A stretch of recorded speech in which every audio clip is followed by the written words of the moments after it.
ето в която и да е посока и така, това свети в двете посоки.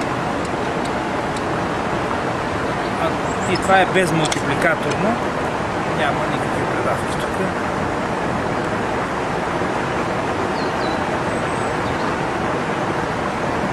Има само вала и алтернатор. И тук е свързано с лампата.